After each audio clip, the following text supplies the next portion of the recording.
Lagi banyak banget nih TWS baru yang menarik buat dibahas. Salah satunya adalah Edifier W260NC ini. Dan ini tuh masih fresh banget from the oven. Dan kalau bisa dibilang, saya tuh adalah salah satu yang bakal mereview pertama dari TWS ini di Indonesia. Dan kira-kira semenarik apa sih Edifier W260NC ini? Yuk kita bahas.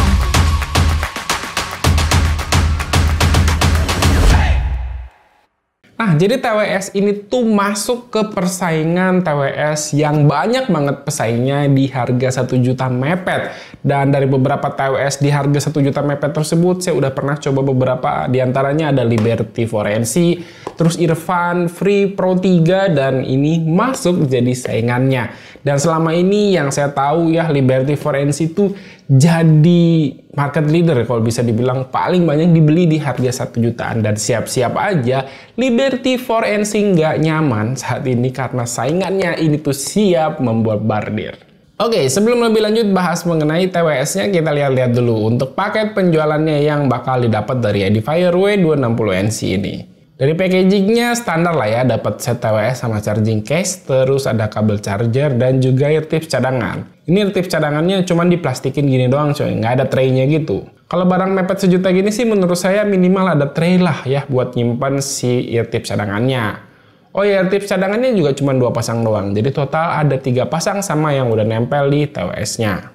Nah, yang bikin salfok justru si charging case-nya. Ini cakep banget dengan desain ala-ala leather gitu ya. Tapi ini bukan kulit, masih bahan plastik. Ini tuh cuman teksturnya doang.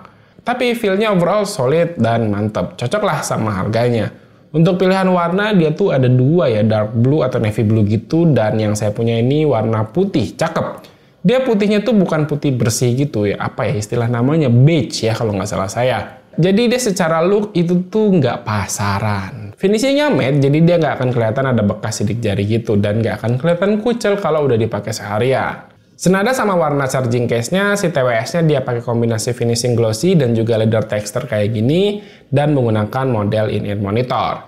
Terus di bagian belakangnya dia juga ada tombol buat pairing dan ada jack USB-C buat ngecas sama lampu LED buat indikator baterai. Secara daya tahan baterai sih TWS ini masih sama ya kayak TWS lainnya yang sekelas. Kalau ANC-nya aktif kurang lebih di 5-6 jam dan kalau ANC-nya mati sekitar 7-8 jam.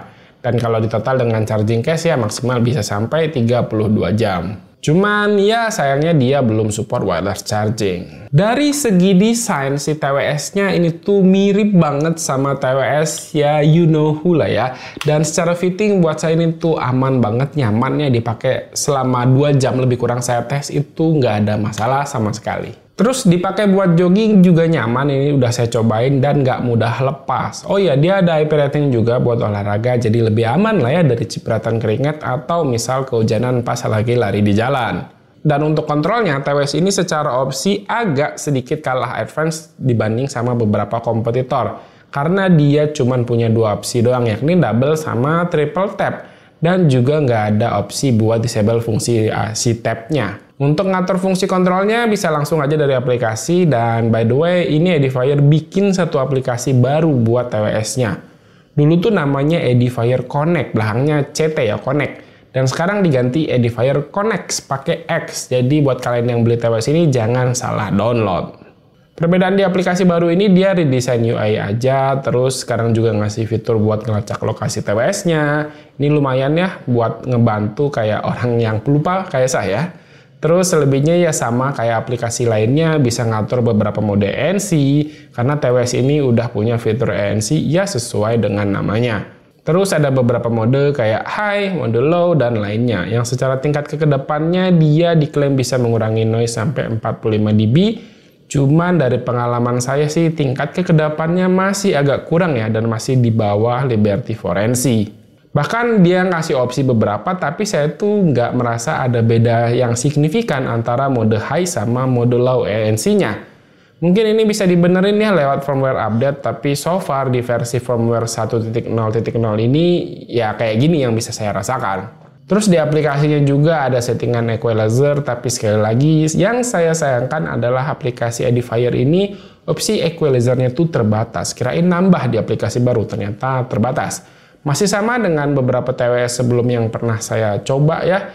Opsi equalizer-nya cuma ada 4 aja dan bahkan nggak ada opsi custom equalizer. Untuk koneksinya sih dia udah menggunakan Bluetooth versi 5.3 dan untuk kodek yang bisa disupport sama TWS ini dia udah support kodek HRS LDAC, tapi ya kodek ini bisa digunakan di device yang support aja. Wajib Android, tapi ya balik lagi sesuai dengan HP-nya dia pakai chipset apa, karena nggak semua chipset itu support. Dan yang pasti kalau pakai iPhone sih udah jelas nggak support ya.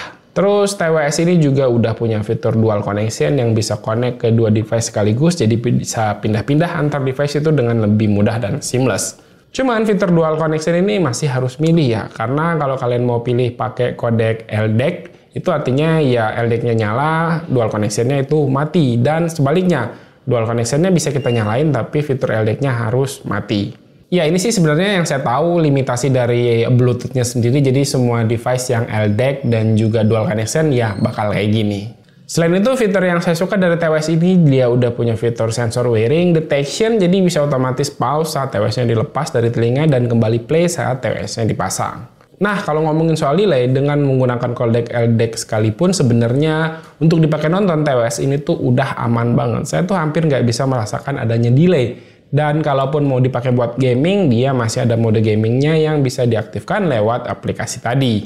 Oke, kita masuk ke bagian inti mengenai kualitas audio atau sound signature dari Edifier W260NC ini. Kembali seperti biasa saya ingetin ya, kalau di sini bakal subjektif sesuai dengan selera masing-masing. Bagus menurut saya belum tentu ya bagus buat kalian dan sebaliknya. Dengan sound effect yang default atau disetting ke klasik, TWS ini tuh punya karakter treble yang terdengar sedikit boosted dan terdengar crisp. Untuk volume tinggi juga masih nyaman, nggak terdengar ada piercing di telinga saya. Terus untuk bassnya di sini terdengar tidak terlalu dominan, tapi masih bisa dirasakan untuk powernya. Buat lagu-lagu yang banyak bassnya kayak EDM sih masih bisa dinikmati. Sementara untuk mid-nya terdengar di sini clear dan juga jernih. Nah, kalau ngomongin sound staging, di sini tuh terdengar cukup luas dengan separasi itu yang menurut saya sih oke. Jadi buat saya TWS ini tuh punya karakter yang warm, yang cukup all around untuk segala jenis genre lagu. Nah, sekarang kalian di sini lagi mendengarkan kualitas mikrofon dari Edifier W260NC ini yang saya rekam menggunakan Google Pixel 7 ya di aplikasi recorder. Dan di sini dia punya teknologi environment noise control, jadi harusnya noise di sekitar saya itu terdengar cukup minim ya. Di depan ada suara AC yang udah saya kencengin untuk settingan kipasnya, lalu di luar sana ada terdengar suara jangkrik atau tidak? Ya, harusnya tidak terdengar ya karena udah ada INC-nya tadi. Lalu dia juga punya 3 mikrofon di masing-masing sisi, jadi kanan kiri di total itu ada total 6 buah mikrofon. Jadi kualitas mikrofon dari Edifier W260NC ini kalau dipakai buat nelpon, dipakai buat video conference, kurang lebih seperti ini. Oke, jadi kesimpulannya dengan harga yang sedikit di bawah Liberty 4NC, menurut saya Edifier W260NC ini bisa jadi contender yang sangat sengit ya buat Liberty 4NC, buat kalian yang nyari TWS di budget 900 sampai dengan 1 juta. Ya meskipun TWS ini bagus tapi tidak sempurna ya, terutama dari segi kekedapan si ANC-nya tadi seperti yang saya bilang. Dan mudah-mudahan ini cuma sekedar firmware doang ya, bisa dibenerin lewat firmware update ke depannya. Dan ya udah segini dulu untuk video kali ini. Kalau kalian penasaran dengan link pembelian langsung aja cek di kolom deskripsi, udah saya taruh di bawah. Dan segini dulu untuk video kali ini. Terima kasih buat yang udah nonton, silahkan like dan share video ini jika menurut kalian video ini bermanfaat. Dan sampai jumpa di video berikutnya. Bye bye.